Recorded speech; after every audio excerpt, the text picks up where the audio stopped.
नमस्कार, स्वागत है आप सभी का। आप देख रहे हैं R9 टीवी। आपके साथ मैं हूं पंकज रौतेला और वक्त हो चला है दिन की सबसे बड़ी बहस महापंचायत का। कोरोना काल है और इस नाजुक वक्त में उत्तर प्रदेश में बीएड संयुक्त प्रवेश परीक्षा 2020 की तारीखों का ऐलान हुआ है। जारी आदेश के मुताबिक बीएड 2020 एंट्रेंस एग्जाम 9 अगस्त को 2 पालियों में आयोजित होगा। बीएड एंट्रेंस एग्जाम में सख्ती बरतने के लिए इस बार उत्तर प्रदेश बेसिक शिक्षा विभाग ने निजी कॉलेजों और स्कूलों को परीक्षा सेंटर नहीं बनाया है। इस आदेश के मुताबिक इस बार बीएड 2020 की प्रवेश परीक्षा लखनऊ विश्वविद्यालय की तरफ से 73 जिलों के अलग अलग परीक्षा केंद्रों पर आयोजित की जाएगी। बीएड एंट्रेंस एग्जाम के लिए प्रदेश भर से, यह आंकड़े पर जरा गौर कीजिएगा, 4,31,904 छात्र भाग लेने वाले हैं। इन्होंने आवेदन किया, लेकिन सवाल कोरोना का है, कोरोना के खतरे का है, क्योंकि खतरा अभी टला नहीं है। फिर भी परीक्षा कैसे? महापंचायत में चर्चा इसी पर। चर्चा को आगे बढ़ाएंगे R9 टीवी के editor in chief Amitabh Agnihotri ji. स्वागत सर आपका। एक मजबूत पैनल हमारे साथ जुड़ेगा, उससे पहले रिपोर्ट देखिए।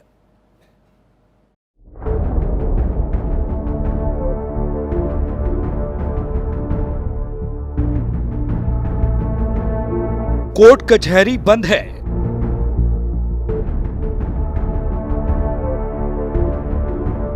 स्कूल कॉलेज बंद हैं,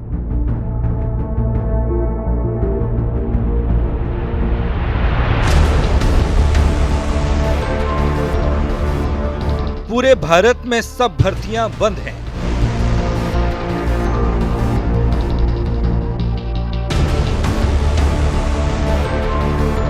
उत्तर प्रदेश में तो साप्ताहिक लॉकडाउन में 2 दिन सब कुछ बंद है।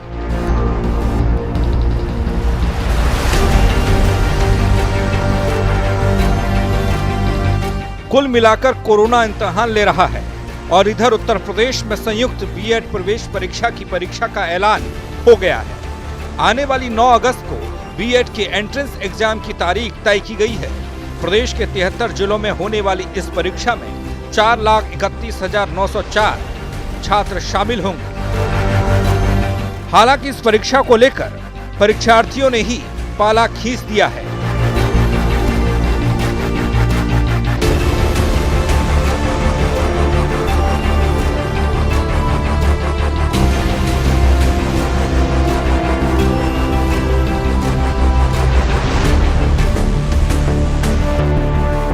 उत्तर प्रदेश में कोरोना संक्रमित मरीजों का आंकड़ा 70,000 के पार पहुंच गया है। सोमवार को यह आंकड़ा 70,493 रहा है। वहीं बीते 24 घंटे में 3,578 कोरोना पॉजिटिव केस पाए गए हैं। वहीं इस महामारी से 31 लोगों की मौत भी हुई है। तो बीते एक सप्ताह में कोरोना के पॉजिटिव केस का आंकड़ा लगातार बढ़ा है।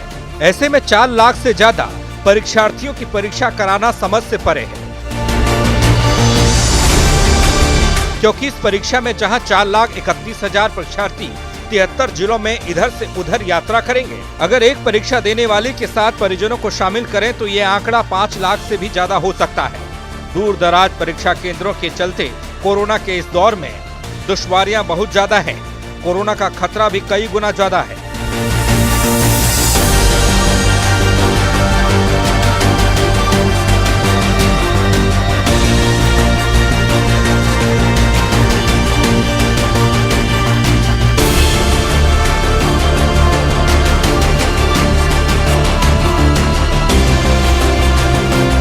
कोरोना के इस कहर में कुछ लोग अपनी मनमानियों से बाज नहीं आ रहे हैं। अब अलीगढ़ की मंगलायतन यूनिवर्सिटी के छात्रों की तस्वीर देखिए। विश्वविद्यालय परीक्षा कराने पर अड़ा है और छात्र विरोध पर उतरे हैं।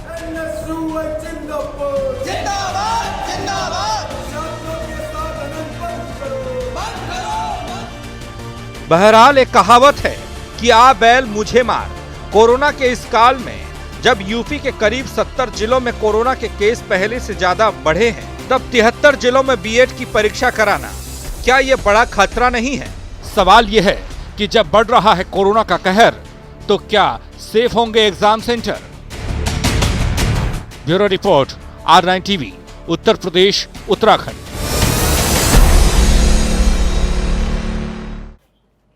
तो आज ऐसा लग रहा है जैसे कोरोना अपने रौद्र रूप में हो। बीते एक सप्ताह से कोरोना के मरीजों का आंकड़ा तेजी से बढ़ रहा है। यूपी में तो पहली बार एक दिन में 3,000 से ज्यादा मरीज मिले हैं। इधर खतरा बढ़ा है तो उधर बीएड की परीक्षा की तारीख जारी हो गई।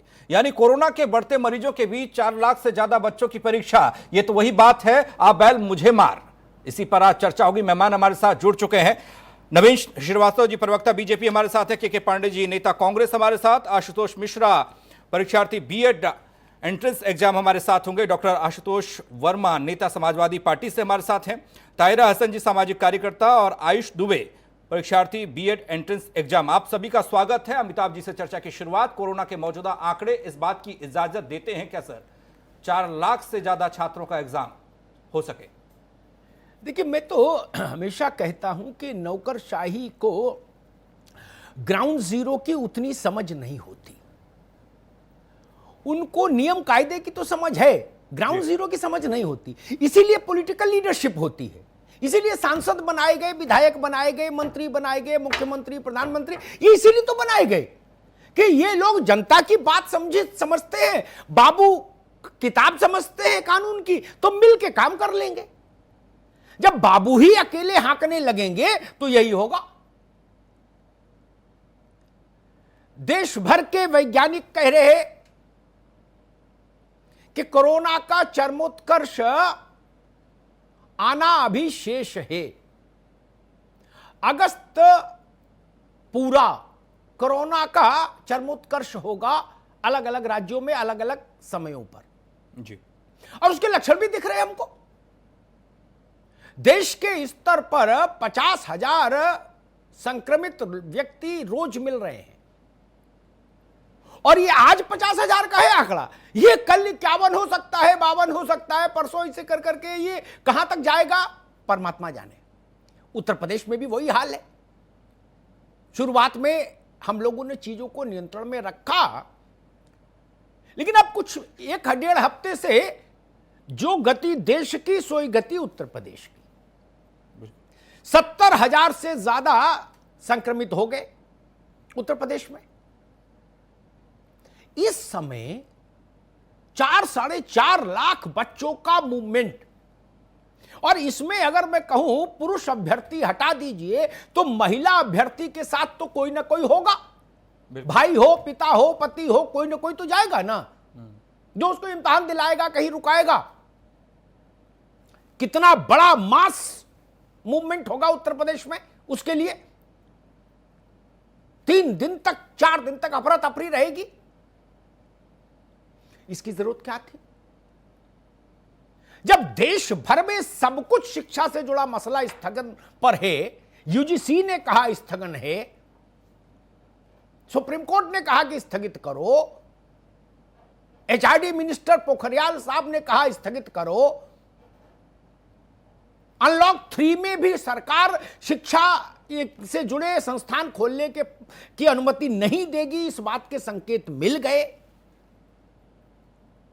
तो ये लोग कुछ देख रहे हैं, इसीलिए अनुमति नहीं दे रहे ना, नहीं तो स्कूल कॉलेज खोलने की अनुमति नहीं दे देते। और अगर स्कूल कॉलेज खोलने की स्थिति नहीं है तो 4.5 लाख लोगों का इम्तिहान कैसे करा लोगे? इसकी जिम्मेदारी कौन लेगा? मान लीजिए इसमें व्यापक रूप से संक्रमण फैला तो कौन जिम्मेदारी लेगा? लखनऊ यूनिवर्सिटी लेगी, उनके वीसी लेंगे, कौन लेगा? ये शिक्षा के सचिव लेंगे? कोई नहीं लेगा। हाहाकार की स्थिति बन जाएगी। हम अपने नौजवानों का भविष्य दांव पर लगा देंगे क्या? यह स्वीकार नहीं हो सकता। इस वक्त जो करने का था वो कर नहीं रहे। मैं तो कई बार बड़ा खिन्न हो जाता हूं कि ये कैसी नौकरशाही है, कौन सी किताब पढ़ी है, भगवान जाने। उत्तर प्रदेश के मन को समझती भी है कि अपने मन से गाड़ी हाँकती है। नवीन जी,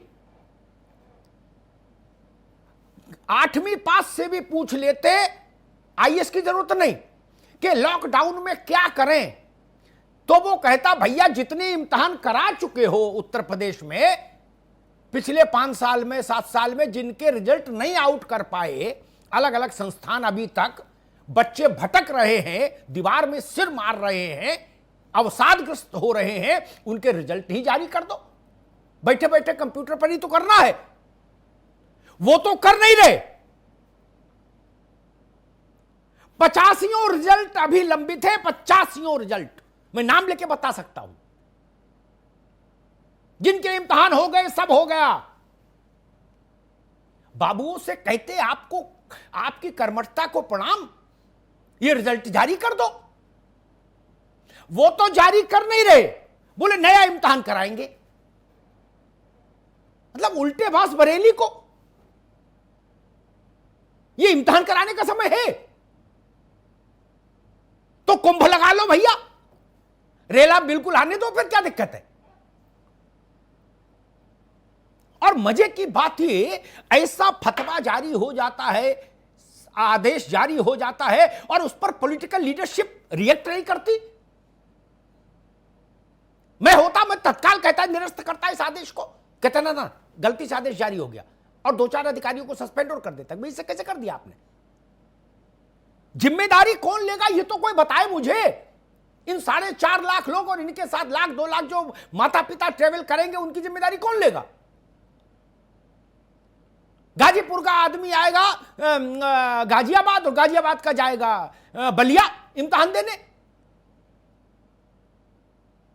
कॉमन सेंस अप्लाई नहीं करते क्या? मुझे तो यह लगता भाई नहीं करते। करते होते तो जो करणीय है वही करते, जो अकरणीय है वो नहीं करते। 2 नौजवान हैं हमारे साथ जो इस परीक्षा के परीक्षार्थी हैं, एक आयुष है, एक आशुतोष है। मैं पहले इन्हीं बच्चों के पास चलूंगा। आयुष, मुझे बताइए, क्या यह परीक्षा इतनी जरूरी थी कि जब कोरोना चरम पर हो तो 4.5 लाख बच्चे और उनके परिजनों को हम सड़क पर उतार दें?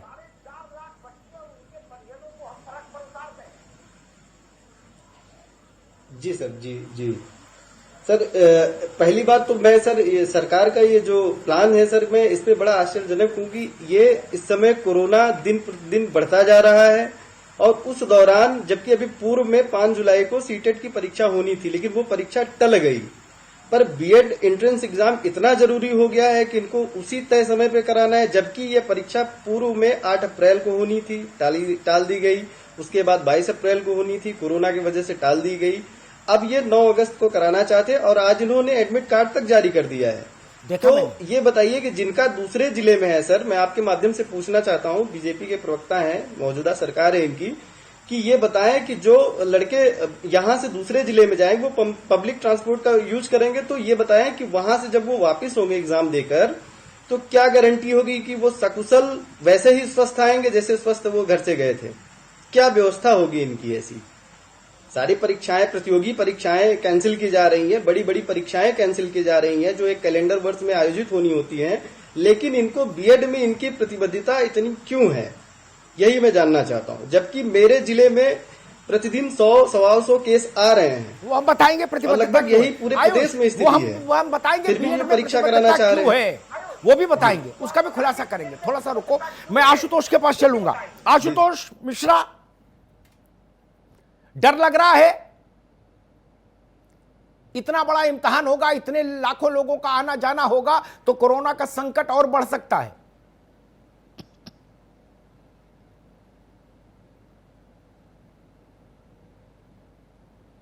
आशुतोष? बिल्कुल आपकी बात से मैं सहमत हूं सर।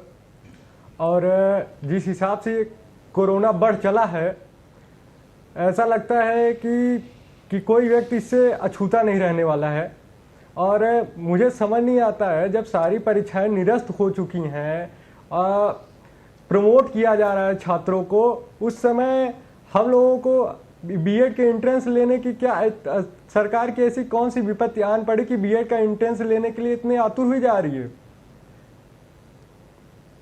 जी, क्या इन्हें नहीं पता? गांव में एक व्यक्ति अगर अपनी किसी बिटिया को या महिला को लेके जाएगा तो 2 हो जाएंगे, और पब्लिक ट्रांसपोर्ट में कहाँ आप सैनिटाइजेशन करवाएंगे? लखनऊ विश्वविद्यालय जो आयोजित करवा रहा है, वहाँ की मैं बात आपको बताऊं, वहाँ खुद वहाँ के रजिस्ट्रार और रोज 1-2 कर्मचारी मिलते जा रहे हैं, कोरोना पॉजिटिव होते जा रहे हैं। और लखनऊ में भी 449, 450 केस पर डे मिल रहे हैं। तो ऐसी स्थिति में 72 जिलों में एग्जाम करवाना कहाँ तक सही है। और उसमें मैं एक न्यूज आर्टिकल भी पढ़ा था, उसमें यह भी था कि कोरोना जो संदिग्ध है या कोरोना पॉजिटिव उनके लिए भी व्यवस्था कराई जा रही। तो भैया कौन सी गारंटी है कि जो कोरोना पॉजिटिव है उससे इन्फेक्शन नहीं होगा, या ऐसे जो लोग जा रहे हैं उनको इन्फेक्शन अगर होता है तो क्या सरकार इसकी गारंटी लेगी? क्या सरकार उनकी भरपाई करेगी? क्या नवयुवकों की जान को ऐसे खतरे में डालना उचित है? जी ठीक बात है, ठीक है, आप लोगों की बात आई। ताहिरा हसन जी, मैं आपके माध्यम से ये सवाल सरकार से पूछना ठीक है, चाहता रुको हूं। बच्चा। ताहिरा हसन जी, इस समय जो काम आसानी से हो सकता था वो हो सकता था पूर्व की जो 85 परीक्षाएं कंप्लीटेड हैं, जिनके रिजल्ट अवेटेड हैं। उत्तर प्रदेश में तो रिजल्ट आना बड़ा भाग्य की बात होती है। आ भी सकता है को जीवन काल में आपके ना भी आए, इम्तिहान दे के आ जाओ, आप परमात्मा को प्यारे हो जाओ तब तक को रिजल्ट ही ना आए, ऐसी परिस्थितियां भी हैं। तो वो काम निपटा लेते नहीं, ये नया इम्तिहान कराना, 5-10 लाख आदमी को सड़क पर उतार देना, ये कैसा निर्णय है भाई? नहीं, बिल्कुल आपने सही कहा कि बिल्कुल जमीनी हकीकत से दूर है पूरे ब्यूरोक्रेट्स, कि जिस तरह से उन्होंने एग्जाम को रख दिया है 9 अगस्त। और हम सब जानते हैं कि हमारे पास सीमित संसाधन है स्वास्थ्य सेवाओं के, वेंटिलेटर से लेके बेड तक नहीं मुहैया हो पा रही है। उस समय 5 लाख लोगों को उतार देना सड़कों पर, और बिल्कुल सही कहा अभी जो 2 नौजवानों ने कहा, भाई नौजवानों की जिंदगी इस देश का फाउंडेशन है, यही आगे चल के जिस तरह से ये पब्लिक ट्रांसपोर्ट पे आएंगे होके, आप क्या गारंटी करेंगे कि ये संक्रमित नहीं होंगे, ये इन्फेक्टेड नहीं होंगे? जब देश में 50,000 पर डे आ रहे हैं और अभी पीक नहीं है, अभी पीक आना बाकी है। लखनऊ उत्तर प्रदेश की राजधानी में 400 प्लस आ रहे हैं, तो आप कैसे इस समय सोच सकते हैं इस कोरोना काल में जब सब इतने परेशान है कि इसको कैसे रोका जाए, कैसे कैसे वो किया जाए? उस समय जबकि हम लोगों से कह रहे हैं कि जो लोग मास्क पहनते हैं और चिन पे लटका लेते हैं टुड्डी पे, कि भाई तुम्हारी भी जिम्मेदारी है एज अ सिविल सोसाइटी कि फॉलो करो गाइडलाइन, तो यहाँ तो आप 5,000 लोगों को उतार दे रहे हैं खुद। जी बिल्कुल बिल्कुल सही बात है। जाइए पब्लिक ट्रांसपोर्ट पे जाइए जी, और आज जाके एग्जाम दीजिए, वहां से अगर आप इन्फेक्टेड होके आइए तो क्या होगा इन नौजवानों का? बिल्कुल ठीक बात कही। नवीन जी के पास मैं सबसे बाद में आऊंगा, वो सबको सुने फिर सबके जवाब दे। जो परीक्षार्थियों ने कहा वो और जो बाकी लोग कह रहे, के पांडे जी के पास चलूंगा। पांडे जी, कोविड-19 की जो गाइडलाइंस है उनका सबसे प्रोमिनेंट फीचर ये है, पहले दिन से आज तक वो फीचर बहुत सबसे प्रोमिनेंट है, बहुत जरूरी नहीं हो, जान पर नहीं बनी आई हो तो घर में रहिए। ये उसका बेसिक फीचर है। जैसे कॉन्स्टिट्यूशन के कुछ बेसिक फीचर है ना जो कभी नहीं बदलते, नहीं बदले भी नहीं जा सकते, पार्लियामेंट के द्वारा भी नहीं बदले जा सकते, वो उसका बेसिक फ्रेमवर्क है। वैसे ही उसकी बेसिक गाइडलाइन है। ऐसे समय में जब हमारे पास 50 परीक्षा की हुई रखी है, उनका रिजल्ट नहीं हम जारी कर पा रहे, तब ये नया झमेला खोल देना कि आओ भाई 5-7 लाख आदमी ट्रेवल करो 4 दिन उत्तर प्रदेश में, इस जिले से उस जिले रेलम पेल चलने दो, इसका क्या औचित्य है पांडे जी?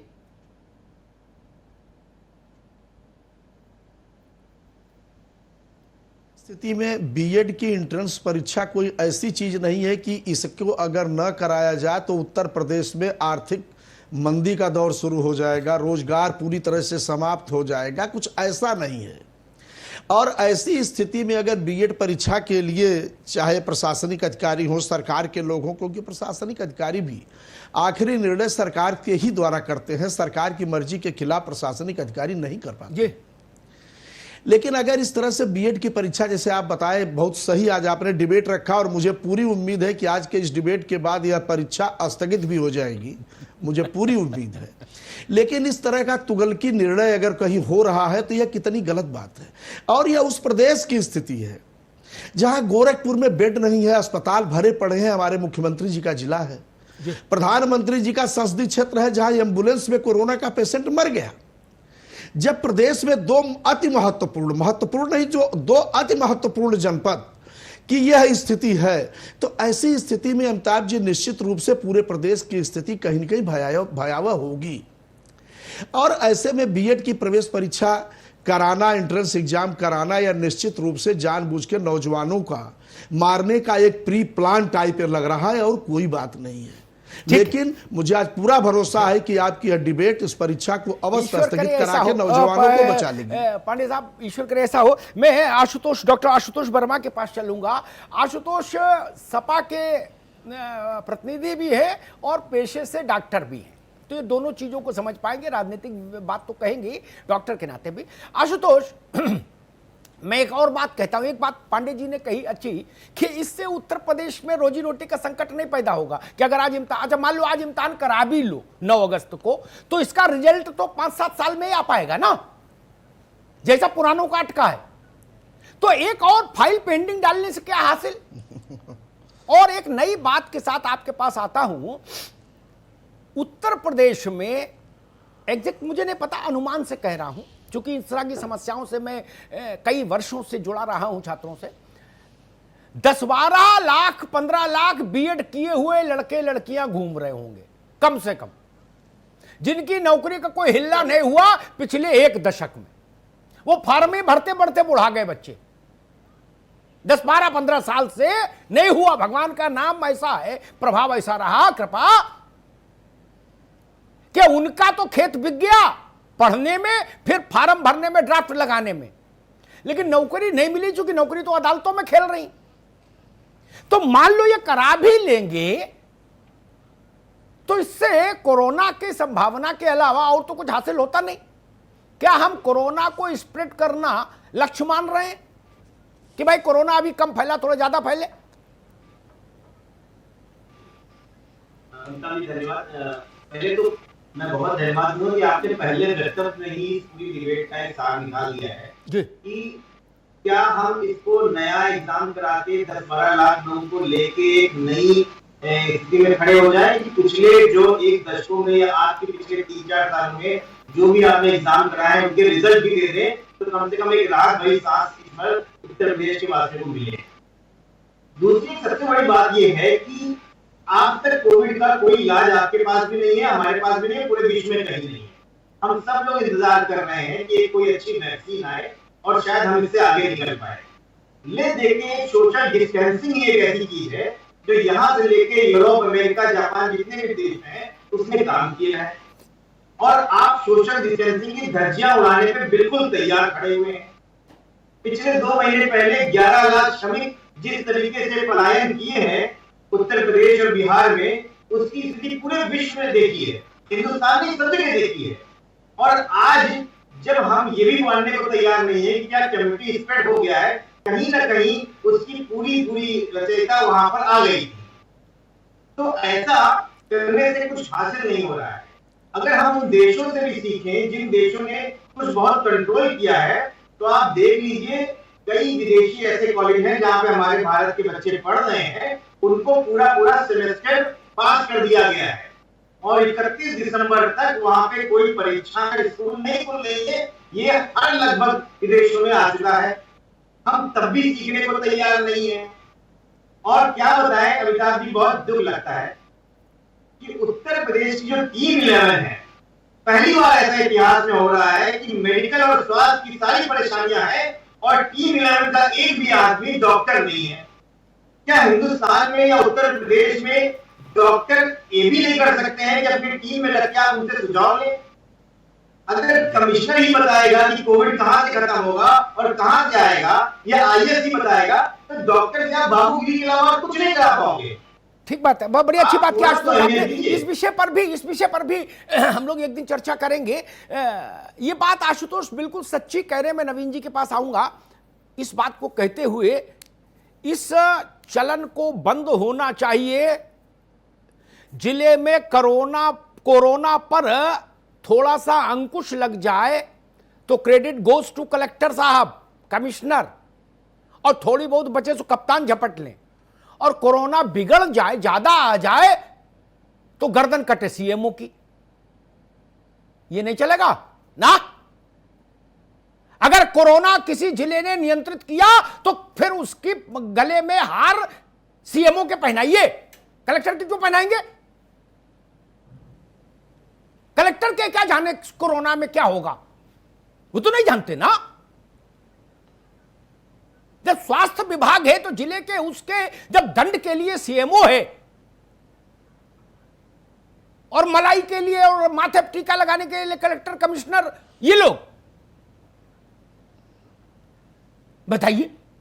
बंजर भूमि विकास के सचिव कोरोना रोकने का श्रेय लेंगे तो फिर कैसे चलेगा? अरे ये तो डॉक्टरों को मत दो भाई, जो डॉक्टर पदाधिकारी है, सीएमओ है, सुपरिंटेंडेंट है और जो लोग हैं सरकार के। अपर सचिव को माला पहना रहे हो आप लोग, गजब की हो। बंजर भूमि विकास के अपर सचिव को माला पहना रहे हो, बोले इनने रोक दिया कोरोना। बताइए, सीएमओ देख रहा है टुकुर टुकुर, वो कह रहा है अजब तमाशा भाई, ये बंद कराइए, ये ठीक रास्ता नहीं है, इससे डॉक्टर्स का मनोबल टूटेगा, इससे डॉक्टर्स का मनोबल टूटेगा। खैर मैं मूल विषय पर आता हूं, ये बात आशुतोष ने उठाई इसलिए मुझे कहना पड़ा। नवीन बाबू 2015-16 तक के रिजल्ट रुके हुए हैं, फंसे हुए हैं, मुकदमा नहीं, आयोगों में फंसे हैं, जो या एजेंसियां, जो संस्थाएं उन जिन्होंने इम्तिहान कराए, लेखाकार वालों का फंसा है, ऐसे तमाम। आबकारी में कोई इंस्पेक्टर सिपाही होता है, वो उसके रिजल्ट नहीं आए, ऐसे तमाम परीक्षाएं हैं। वो कब आएंगी ये बात ऋषि विश्वामित्र भी नहीं जान सकते, गुरु वशिष्ठ भी नहीं जान सकते, जो त्रिकालदर्शी थे। वो तो काम कर नहीं रहे जो करना चाहिए। एक नई खुरापात क्रिएट कर दी, बोले भाई 9 अगस्त को बीएड का इम्तिहान कराएंगे। ये पहले क्यों नहीं कराया था अप्रैल में? बोले अप्रैल में कोरोना था, अप्रैल में कोरोना था, जब पूरे उत्तर प्रदेश में 1000 केस थे, है? और जब 70,000 हो गए तो बोले अब कराएंगे, अब माहौल बना है करो इम्तिहान कराने का। क्या अर्थ निकाले नवीन बाबू? 1000 पर इम्तिहान रोक दिया, बोले ना कोरोना है, खतरा है। ऐसे ही बंजर भूमि विकास के कोई सचिव बोले होंगे, बोले आप 70,000, बोले अब ठीक समय आया है, यही है राइट टाइम, अब कराओ। नवीन जी, किसको प्रणाम करूं, किसके चरण पखारूं, वो चरण बता दो, नाम बता दो कि अमिताभ जी आप इनको प्रणाम करो, ये फैसला इनकी बुद्धि से उपजा है, मैं उनको अपना प्रणाम निवेदित करूं। अमिताभ जी देखिए, जी अमिताभ जी देखिए, बहुत गंभीर विषय पर चर्चा, 2-3 विषय आए प्रमुख जी। एक तो ये परीक्षा क्यों हो रही है इस समय, दूसरा एक प्रश्न आया कि इस समय जो पुरानी परीक्षाएं हैं उसके परिणाम आने चाहिए थे, और तीसरी चर्चा ये आई कि आईएएस अफसर्स को क्यों क्रेडिट मिल रहा है, डॉक्टर्स को क्रेडिट क्यों नहीं मिल रहा। मैं तीनों विषय पर बहुत जिम्मेदारी से बहुत जवाब देना चाहूँगा। देखिए, सबसे पहले तो मैं इसका कहना चाहूँगा कि परीक्षा के रिजल्ट आने चाहिए। आपसे बेहतर कोई नहीं जानता है कि परीक्षाएं किस प्रकार फंसी हैं। इलाहाबाद उच्च न्यायालय तक को कहना पड़ा कि उत्तर प्रदेश के सारे भर्ती आयोग एक जाति विशेष के हो गए हैं। 69,000 शिक्षकों में देखिए तो 2 प्रश्न लेके किस प्रश्न का उत्तर ये नहीं है, सुप्रीम कोर्ट तक लड़ाई चल रही है। कुछ स्वयंभू इस तरह के नेता हो गए हैं विभिन्न एसोसिएशनों के, जो चंदा लेके अपनी राजनीति करने के लिए इस प्रकार के जारी मसलों को करो, जाते हैं। बाद में मुकदमा होगा, देखा जाएगा। आपने तो रिजल्ट ही नहीं जारी किया। अमिताभ जी, सर मैं इसको थोड़ा सा मौका दीजिए। देखिए, इसी कोरोना काल में पीसीएस का रिजल्ट भी आया और उसका इंटरव्यू भी हुआ है प्रयाग में, उसका इंटरव्यू भी पीसीएस की परीक्षा का हुआ है। ऐसा नहीं है, काम हो रहा है। दूसरी जो सबसे बड़ी चीज है अमिताभ जी, जिस पर हम चर्चा कर रहे हैं, बीएड की परीक्षा के लिए निश्चित रूप से 8 अप्रैल को परीक्षा रखी गई, कोरोना की वजह से टाल के 24 अप्रैल की गई, फिर टाली गई, तो कोरोना के प्रकोप के कारण ही टाली गई। 9 अगस्त की परीक्षा तय हुई है, तो ये अंतिम ध्रुव सत्य नहीं है कि 9 को ही होगी। जिस प्रकार की परिस्थितियां चर्चा में आ रही हैं, हम संवेदनशील सरकार हैं, जनता की भावनाओं से हम अपने को अलग नहीं करते हैं। मीडिया, विपक्ष या जनता जिस प्रकार के सकारात्मक सुझाव देती है, निश्चित रूप से उस पर हम पूर्णतः विचार करके उस पर कार्रवाई करते हैं। कितनी बार आपकी डिबेट में इस प्रकार के विषय आए, चर्चा हुई और हमने उस पर जनता के भावनाओं के अनुरूप निर्णय लिए हैं। तीसरी चीज अमिताभ जी, जो आशुतोष जी ने कहा और आपने भी कहा कि credit goes to CMO and doctors. देखिए, जो उत्तर प्रदेश में टीम 11 है, जो आईएएस अफसर हैं, वह सरकार की विभिन्न क्षेत्रों की जो नीतियां हैं उसके इंप्लीमेंट करने के लिए अधिकारी हैं। जिलों में सीएमओ ही सब कुछ है। और मैं आपको बताना चाहूंगा कि जहां पर भी इस प्रकार के एपिडेमिक ज्यादा फैली, पश्चिम उत्तर प्रदेश में, मेरठ में, गाजियाबाद में, नोएडा में, वहां पर लखनऊ से डॉक्टर सूर्यकांत, डॉक्टर वेद प्रकाश, मैं कई सारे इस तरह के डॉक्टर हैं जिनके साथ मैं भी चर्चा में बैठा हूं, उनको सरकारी जहाज से भेजा गया, वहां पर जाके उन्होंने व्यवस्था बताई।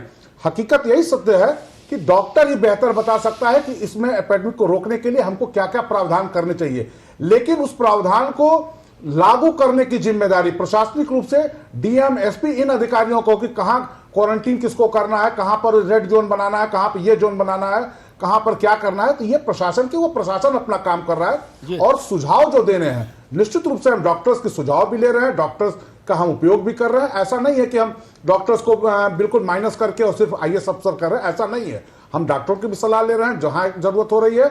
अधिकारी नीतियों को इंप्लीमेंट करने के लिए हैं, आईएएस हो चाहे आईपीएस हो, वो अपना काम कर रहे हैं। जी ठीक बात है। नवीन भाई ने जो बात कही उसमें मैं एक व्यवहारिक पक्ष जोड़ दूं। उन्होंने बात कही सैद्धांतिक, जो लखनऊ से दिखता है, जिसको हम लोग अंग्रेजी में बोलते हैं, ताहिरा जी से मतलब हेलीकॉप्टर व्यू होता है एक प्रबंधन में। ये हेलीकॉप्टर व्यू है जो ड्रोन से दिखता है, जहाज से दिखता है। मैं बाढ़ का हवाई जहाज से निरीक्षण और पैदल पानी में घुसना, दोनों में अंतर है। मैं पानी में घुसने का एक उदाहरण देता हूं जो मैं खुद करके देख रहा हूं कोरोना में। नवीन भाई, सच्चाई ये है, वो ट्रूनेट क्या है, ट्रूनेट कौन सा नया टेस्ट जो आया था यार, या एंटीजन आया, इनकी मशीन भी कलेक्टर बाबू की ड्रॉर में रखी है क्या, और सिरिंज से लेके वो जिसमें वो सब इकट्ठा करते हैं नमूना, वो शीशी भी मोमिया में। वो कैमरामैन बुलवाते, फिर सीएमओ बुलवाते, फिर एक देते हुए फोटो खिंचाते हैं, कहते एक दिया और लिख लेते हैं डायरी में। ऐसा नहीं करा हो। कल तक वो चकबंदी देख रहे थे यार, आज कोरोना देखने लगे। अजब गजब हाल है। इनको डब्ल्यूएचओ वाले मांग ले जाएंगे सारे अधिकारियों को, फिर क्या करोगे? वो कहेंगे लोग इतने काबिल हैं। कल तक जो कृषि देख रहा था वो अचानक से कोरोना बताने लगा, तो डब्ल्यूएचओ वाले नहीं ले जाएंगे हमारे इन सब अधिकारियों को, इतने प्यारे लोग हैं। और एक बात तो समझनी होगी, कहीं हम लोगों को सच्चाई मानना चाहिए। ये लोकतंत्र है, इसमें लोकमत के आगे झुकने में बड़प्पन है, छोटापन नहीं है। जो सरकारें नहीं झुकती हैं वो इतिहास में बहुत अच्छा सम्मान नहीं पाती। मैं कहीं पढ़ रहा था, किसी विदेशी स्वास्थ्य से की जो मैगजीन है, उसमें नाम मैं विस्मृत कर रहा हूं, उसमें लिखा था कोरोना मानसिक स्थिति को भी गड़बड़ा देता है, ऐसा भी देखा गया है। मुझे लग रहा है ये फैसला जिन लोगों ने किया है कि 9 अगस्त को इम्तिहान कराएंगे, जब 70-75 हजार आदमी संक्रमित हो गया यूपी में, उनको कोई कोरोना तो नहीं हो गया था और वो दिमाग वाला अटैक कर दिया हो, ये भी जांच करा लो।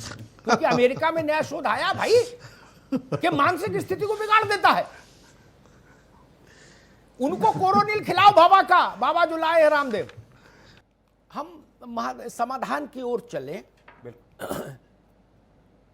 तो बेहतर यही था जो हमने आरंभ में कहा ताहिरा जी, कि इस समय का अगर सर्वाधिक सदुपयोग हो सकता था किसी रास्ते से, कोविड की गाइडलाइंस को 100% फॉलो करते हुए, तो वो था प्रदेश भर के सारे परीक्षाओं के लंबित परीक्षा परिणाम, जिनमें केवल कंप्यूटर का ही इस्तेमाल था, फिजिकली कोई मूवमेंट नहीं था। हम लोग ठीक कर लेते और जारी कर देते, नहीं,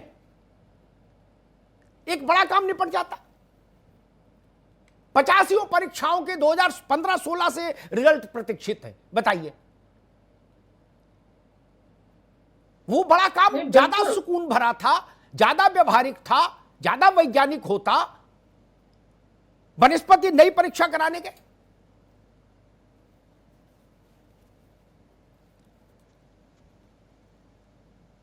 ताहिरा जी। जी बिल्कुल अमिताभ जी, बिल्कुल आपने सही सजेशन दिया कि उन रिजल्ट्स को ले आते, वो तमाम नौजवान जो आपने सही कहा, नौजवानी से अब बुढ़ापे की दहलीज पे पहुंच रहे हैं, कम से कम उनके रिजल्ट तो आ जाते जितने भी रिजल्ट पेंडिंग थे। और दूसरी बात कि इस समय जो एग्जाम कराने की बात तो सोचना ही नहीं चाहिए, क्योंकि हमारे यहाँ जिस तरह की, अब मैं लखनऊ की बात कर रही हूँ, और जिलों में तो और भी बुरा हाल होगा, छोटे जिलों में यहाँ पे बेड्स नहीं है, यहाँ पे हम 106 डॉक्टरों की जान गंवा चुके हैं। हमारे हेल्थ वर्कर जो है रिस्क पे है, सबसे ज्यादा हमारी नर्सेस रिस्क पे हैं। तो आप सोचिए जो हमारे पास संसाधन है उसी में तो काम होगा। जब आप इसको और ज्यादा इन्फेक्ट करेंगे लोगों को तो ये जाएंगे कहाँ? इसके ठीक बात है, बहुत बड़ा सवाल, जाएंगे कहाँ? के पांडे साहब, इस लॉकडाउन में अधिकांश भारतीयों ने ये किया जी जी कि बाकी जब कुछ करणीय नहीं था, ना दफ्तर खुला था, ना दुकान खुली थी, ना कुछ खोला था, ना स्कूल ना कॉलेज, उन्होंने अपने घर के LIC के कागज, मकान की रजिस्ट्री के कागज, शादी का एल्बम जो इधर उधर बिखरे पड़े थे वो सब व्यवस्थित कर लिए, समय का सदुपयोग कर लिया। यही किया ना हम सब लोगों ने। तो वही काम अगर हम आयोगों में करा देते कि ये जो कूड़ा फैलाए हो पिछले 10-15 साल में, इसी को बुहार लो, कमरा मेन गेट बंद करके, कोरोना का मान भी रह जाता, गाइडलाइन की प्रतिष्ठा भी रहती, और मेरे प्रदेश के लाखों लाख नौजवानों को अपने परीक्षा का रिजल्ट मिल जाता। पांडे जी,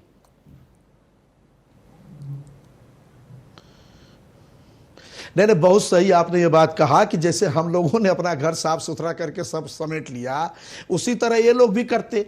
और तमाम बच्चे इस तरह से जिनके रिजल्ट आप बार बार कह रहे हैं, रिजल्ट अभी रुके हुए हैं, फंसे हुए हैं, रिजल्ट आता कोर्ट में, जो होता सो होता, कोर्ट कोई जाता न जाता क्या होता।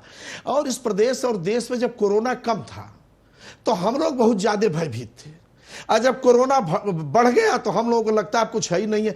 और मैं तो आपको बहुत बहुत धन्यवाद इस मामले में दूंगा कि आप जैसे कुछ ऐसे पत्रकार हैं जो चैनलों पे कोरोना से लोगों को सावधान कर रहे हैं। आज स्थिति है, आप भी नोएडा में निकलते होंगे, हम लोग भी लखनऊ में निकलते हैं, लग रहा है जैसे कोरोना है ही नहीं है। ठीक बात। एक दिन में 450 लखनऊ में कम से कम कोरोना के पेशेंट मिल रहे हैं, नियर अबाउट ये स्थिति हो गई है। अनुदेशक को परमानेंट करने की बात थी, शिक्षा मित्रों की बात थी, 69,000 शिक्षकों की बात थी, सारे मामले की पैरवी करके और भी तमाम एग्जाम सब हो गए होते। और स्थिति एक और है, सरकार का निर्णय रहा हो, IAS का निर्णय रहा हो, जिसका भी निर्णय रहा हो, शराब की दुकानें जो सबसे ज्यादा खुली, मैं कह रहा हूं कि अगर कहीं भी चौराहे पे जहां शराब की दुकानें अगर आप देखें तो वहां आदमी पे आदमी चढ़ा हुआ शाम के वक्त है। वह तो कहता हूं कम से कम फिलहाल तो शराब की दुकानें 1 महीना बंद ही कर देनी चाहिए। ठीक है। और गाइडलाइन जो बार बार आपने अपनी डिबेट में, अपनी चर्चा में कहा है, जेब में पैसा नहीं बचा, अब शराब वाले भी सिर पीट रहे, आदमी जेब में पैसा नहीं बचा, पिए कहां से?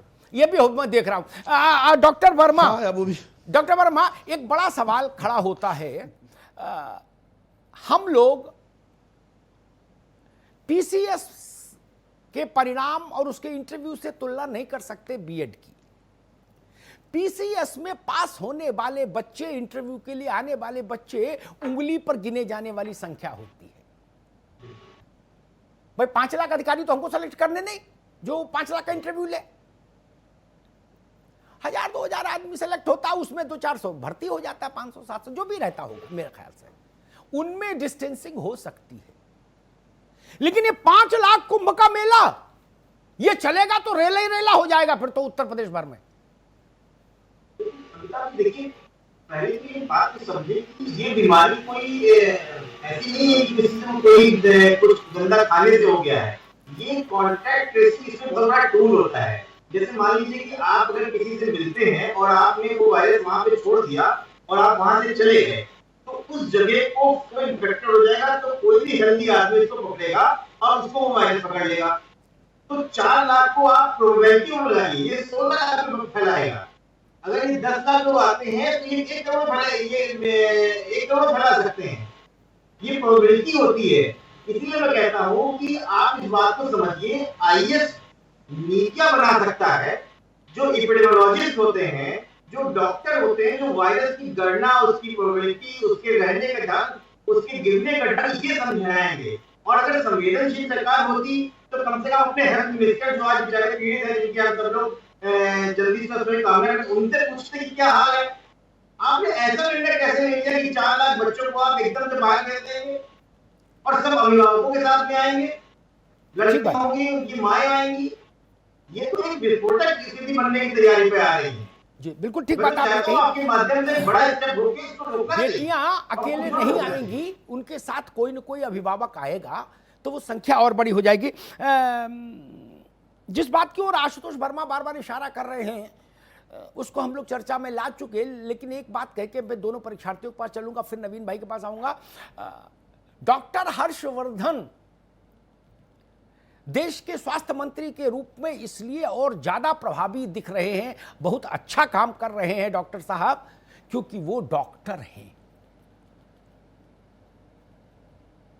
अगर वही ईंट भट्टा चलाते हुए लोकसभा में चुने गए होते, ईंट भट्टा मालिक होते हुए, तो उतना अच्छा काम नहीं कर पाते ना। या वो ट्रांसपोर्टर होते, उनकी ट्रकें चल रही होती, राजनीति में आ जाते, मंत्री हो जाते, उतना अच्छा काम नहीं कर पाते। अद्भुत काम हर्षवर्धन कर रहे हैं, अद्भुत काम। लग रहा है कि हां भाई, एक डॉक्टर के हाथ में हमने बीमारी से लड़ने की प्रक्रिया दी है। अब इससे अच्छा और क्या हो सकता है? उनसे बेहतर पर कौन जानेगा? यह रास्ता ज्यादा बेहतर है इस वक्त, चूंकि संकट बड़ा है। यह नाक का प्रश्न नहीं है, यह जान का प्रश्न है। आयुष दुबे, क्या चाहते हैं सरकार से, बताइए 2 लाइन में। जी सर। सर मैं यही चाहता हूं कि जब कोरोना इस समय अपने पीक पर है, चरम पर है, तो उस समय मौजूदा सरकार जो है हम लोगों को एक और समस्या पे नहीं डालना चाहेगी। और उम्मीद करता हूं कि आपके डिबेट के बाद वो इस पर विचार करेंगे और परीक्षा को हाल फिलहाल में तो टाल देंगे अभी। जी आशुतोष मिश्रा, क्या चाहते हो भाई? मेरे विचार से, जी सर, मेरे विचार से इससे अभी कुछ समय के लिए टाल देना चाहिए और सरकार को हो सके तो कोई अन्य विकल्प अगर इसके अलावा हो सके, मेरिट जैसे कि मेरिट बेसिस पे, तो उसका भी एक बार विचार करना चाहिए सरकार को। और कम से कम छात्रों को और जो हमारे नवयुवक हैं उनके जान को यूं खतरे में डालना उचित नहीं होगा। जी नवीन जी के पास आऊंगा। नवीन जी, कहीं बहस में मुद्दा उठा था आरंभ में कि बीएड की परीक्षा के पीछे, कराने के पीछे क्यों इतना अडमेंट है। उसमें अपनी समझ से एक कारण मुझे समझ आता है। जो 30-35 साल में मैंने उत्तर प्रदेश को देखा है घूम घाम के, बीएड के कॉलेज या तो सीधे राजनेता के हैं, ये राजनेता के साड़ू के हैं या साले के हैं। उनमें मोटी कमाई है, बढ़िया चोखा धंधा है। हाँ, सही है। गलत तो नहीं करा भाई? ये किसी पार्टी पर लांछन नहीं है, ये उत्तर प्रदेश का सच है। और इससे हम लोग भागेंगे तो हम झूठे कहलाएंगे। एक एक कॉलेज उठा के देख लो, या तो नेता खुद है या नेता का साड़ू या साला, तीसरा कोई नहीं है। आशुतोष वर्मा, ताहिरा हसन थोड़ी नहीं खोल सकती कॉलेज बीएड का। क्या भाई नवीन जी? ये भी एक कारण है। 10-12 लाख बीएड किए घूम रहे, उनकी नौकरी नहीं दे पाए हम लोग 1-1.5 दशक में। उनके माता पिता तबाह हो गए, फीस भर भर के बेचारे, आंखें पथरिया गई, नौकरी नहीं। और ये और कराए दे रहे, मतलब मान लीजिए ये 3-4 लाख और आ गए अगले साल पास होके, कोई कुंभ में ले जाएंगे इनको। क्या करेंगे हम लोग कि भाई 5 करोड़ जुटाने हैं बीएड वाले, फिर कुंभ करेंगे इनका? क्या करेंगे हम? ये बीएड, टीईटी, एलटी, ये जो तमाम हम कराते जा रहे हैं, नौकरियों की ये परिस्थिति है। आप सोचिए, मान लीजिए 5 साल तक ऐसे ही हम विदाउट एनी रिस्ट्रिक्शन ऐसे ही भर्ती करते रहे और कोर्स कराते रहे, तो वो संख्या हो जाएगी 5 साल में ऐसे कोर्सेज, शिक्षा के कोर्सेज किए हुए लोग हो जाएंगे 1 करोड़ 1.5 करोड़। तब आप कहोगे नौकरी निकलेंगी 32,000, तो लठ नहीं चलेगा सड़क पर। नवीन जी, जितना हम खपा सकें बच्चे, उससे 1.5 निकल के आ जाए, बात खत्म, उतने में इम्तिहान हो जाएगा। या उतना ओवर स्टॉक करना चाहते हैं कि 1 करोड़ बच्चा हो जाए तमाम कोर्सेज किया हुआ, और जो वैकेंसी निकले 2007 में निकले तो 20 तक फैसला नहीं हो उसका। नवीन जी,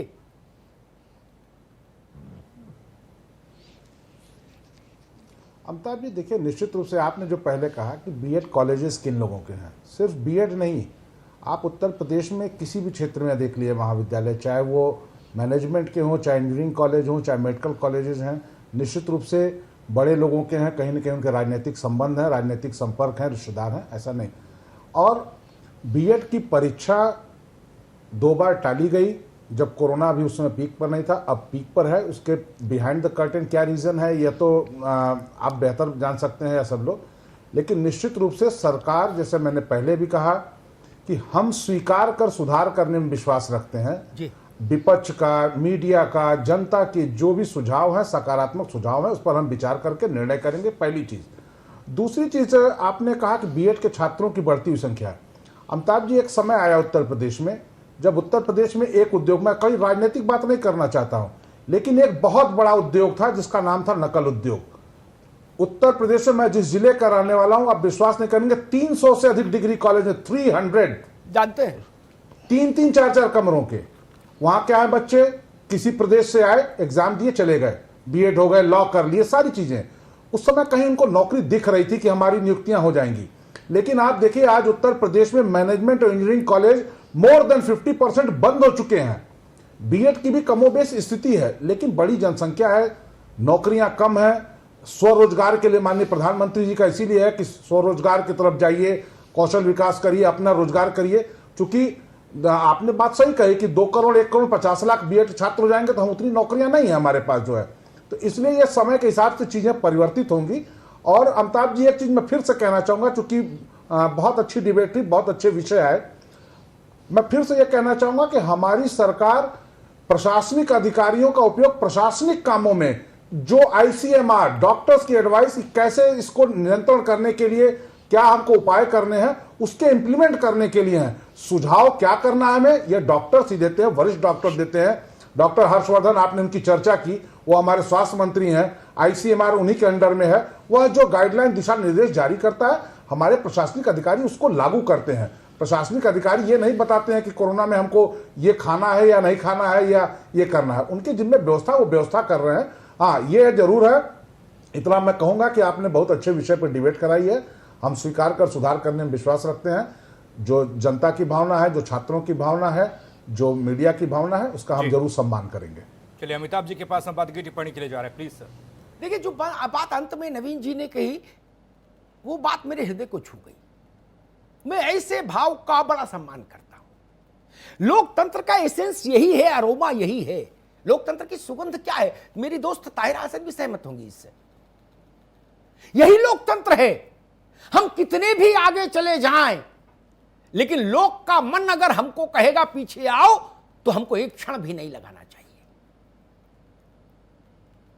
तुलसीदास क्या कहते हैं, राम राजा बने, अयोध्या का तो आजकल प्रसंग ही चल रहा है, राम राजा बने, पहली बार कैबिनेट की बैठक बुलाई, सारे मंत्रीगण आए, तो राम ने क्या कहा, जो अनीति कछु भाकहु भाई, तो मोहे वर्ज्यो भय बिसराई।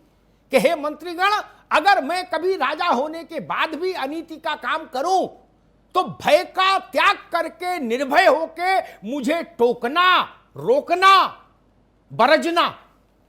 यह है लोकतंत्र जो राम ने हमको सिखाया। यहां से ही बात होनी चाहिए। बड़ी अच्छी बात कही नवीन बाबू ने। मैं एक बात कहता हूं ये आज की बहस पर, ऐसा एडमिट कार्ड जारी कर दिए कि भाई डाउनलोड करो अपना अपना एडमिट कार्ड। एक पैनिक क्रिएट कर दिया आपने, अधिकारियों ने। एडमिट कार्ड जारी होने का मतलब होता है आशुतोष मिश्रा के लिए, आयुष दुबे के लिए, कि भैया अब तो इम्तिहान होगा, भले at the 11th our cancel हो जाए। हम लोगों ने बात उठाई, लेकिन ऐसा क्यों? जो लोग ऐसा कर किए हैं उनको दंडित भी करें। किसी भी किस्म का इम्तिहान अभी ठीक नहीं, तब तक ठीक नहीं जैसे विश्व की स्थितियां हैं, जैसी भारत की स्थितियां हैं वैक्सीन को लेकर। हम सब लोग उम्मीद कर रहे हैं, आशुतोष वर्मा इस बात से सहमत होंगे, डॉक्टर है, दिसंबर या जनवरी वो समय हो सकता है जब वैक्सीन आ जाए। बहुत दूर नहीं है, गंगा पार कर ली है हमने, अब कंधा क्यों डाल रहे हो? भंवर में फंस जाओगे, डूब जाओगे। हर भीड़ वाला काम तब तक के लिए मुलतवी करिए जब तक वैक्सीन नहीं आ जाए। यही बात तो प्रधानमंत्री बार बार कह रहे हैं। और क्या कह रहे हैं, उनकी बातों को गौर से सुनिए तो। मुंह पर गमछा बांधिए, सीमित मात्रा में निकलिए, उतना ही निकलिए जितना जीवन के लिए, अर्थोपार्जन करने के लिए निकलना जरूरी हो। ना बाजार में चर्चा के लिए निकलिए, ना गुमटी पर चाय पीने के लिए निकलिए, घर में बैठिए। यही तो वो कह रहे हैं ना। ये बीएड का इम्तिहान कौन सा जो एसओएस है भैया, कि ये नहीं कराएंगे तो कोरोना नाराज हो जाएगा कि तुम्हें मेरी कसम, ये क्यों नहीं कराई इम्तिहान? ऐसा तो है नहीं। छोड़ो ये इम्तिहान भाई, हमारे बाल बच्चों की जिंदगी बड़ी है, और बाल बच्चों की जिंदगी और उसके साथ जो हमारे पास इंफ्रास्ट्रक्चर है उस पर कितना बड़ा दबाव पड़ जाएगा। कोई अनहोनी हो गई तो हम सोच रहे हैं फिर वही वीडियो वायरल होंगे हल्ला हंगामे के। नहीं, बचिए। इसमें तमाम बच्चियां ऐसी होंगी बीएड की इस लिस्ट में एनरोल्ड, जो विवाहिता होंगी, जो मां होंगी, जिनके छोटे बच्चे होंगे। गाजीपुर से गाजियाबाद बस में आएगी, अम्मा को भी साथ लाएगी, तब बच्चे की देखरेख हो पाएगी। क्या इस मैस करना चाहते हैं हम? एक लॉजिक कोई मुझे बता दे विद्वान, तो मैं पत्रकारिता छोड़ दूं कि 9 अगस्त को कराना ये इसलिए जरूरी था। डब्ल्यूएचओ ने कहा नहीं, आईसीएमआर ने बोला नहीं, फिर क्या जरूरत थी कराने की? इनके अलावा आजकल किसी की बात सुनी जा रही नहीं, दो ही की बात सुनी जा रही है, तो डब्ल्यूएचओ की या आईसीएमआर की भारत में। इन्होंने गाइडलाइन में लिखा कि बीएड का इम्तिहान कराओ, नहीं ना। उनका गला फट गया चिल्लाते चिल्लाते वैज्ञानिकों का कि मास मूवमेंट नहीं चलेगा। और नवीन भाई तो जानते हैं 500 साल के संघर्ष के बाद अयोध्या में श्री राम जन्मभूमि पर मंदिर निर्माण का काम आरंभ होने जा रहा है 5 अगस्त को। अगर यह कोरोना नहीं होता तो जितना मैं अयोध्या को जानता हूं 15-20 लाख से ज्यादा आदमी वहां बिना बुलाए मौजूद होता। ऐसा समुद्र होता जिसकी कल्पना आप नहीं कर सकते। 6 दिसंबर 1992 से बड़ा जनसमुद्र होता। मैंने वो जनसमुद्र देखा है। किसी से पूछिए, आदमी कह रहा ना भैया मेरा मन तो है, आस्था तो है, लेकिन घर पे रहूंगा, टीवी पे देखूंगा। यही बात श्री राम जन्मभूमि ट्रस्ट ने कही कि अयोध्या मत आइए। यही बात मुख्यमंत्री ने कही, योगी जी ने। यही इच्छा प्रधानमंत्री जी की है कि एक अवसर है, बड़ा अवसर है, जानते हैं, लेकिन ठीक है सीमित लोगों के साथ करेंगे। जब इतने बड़े अवसर जिसके लिए सदियों इंतजार किया हिंदुस्तान ने, उसके लिए हमने कहा कि नहीं, कोरोना की लक्ष्मण रेखा नहीं लांघेंगे, अवसर कितना भी बड़ा हो। तब ये इम्तिहान क्यों? और अगर ये इम्तिहान करा सकते हैं तब अयोध्या में बुला लो 5 लाख, उनका परलोक तो सुधरेगा। रामलला के दर्शन करेंगे जो, नहीं ना, ऐसा निर्णय नहीं हो सकता ना। यह अव्यावहारिक होगा, यह बुद्धिहीनता का परिचय होगा। तब ये क्यों? मैं बहुत विनम्रता से कहूंगा उत्तर प्रदेश की सरकार से, शिक्षा मंत्री से, दिनेश जी से, इसमें हस्तक्षेप करिए। ये क्षोभकारी निर्णय है, ये परिवारों को, माता पिता को संकट में डालने वाले निर्णय है, ये नौजवानों की जिंदगी को संकट में डालने वाले निर्णय है। अभी चुनौतियां और हैं, उनसे जूझना है हमको। हम नई चुनौती को आमंत्रित क्यों कर रहे हैं? जी नहीं करना चाहिए। ये बच्चे जो बैठे हैं प्रतीक रूप में, आयुष हो चाहे आशुतोष हो, हम आज है कल नहीं रहेंगे। आने वाले भारत का मुस्तकबिल यही है, उत्तर प्रदेश का। यही चलाएंगे देश और प्रदेश। इनको संकट में डालना चाहते हैं। हम अमरौती खाकर नहीं आए। ये जिए, ये स्वस्थ रहे, परीक्षाएं आती जाती रहेंगी। जीवन रहेगा तो परीक्षाएं बाद में भी हो जाएंगी। इस सत्य को स्वीकार करिए। जो नवीन जी ने जिस भाव से कहा, मैं उम्मीद करता हूं सरकार उसी डेमोक्रेटिक स्पिरिट से इस फैसले को बदलेगी, क्योंकि लोकमत किसी भी शासकीय फैसले से बड़ा होता है।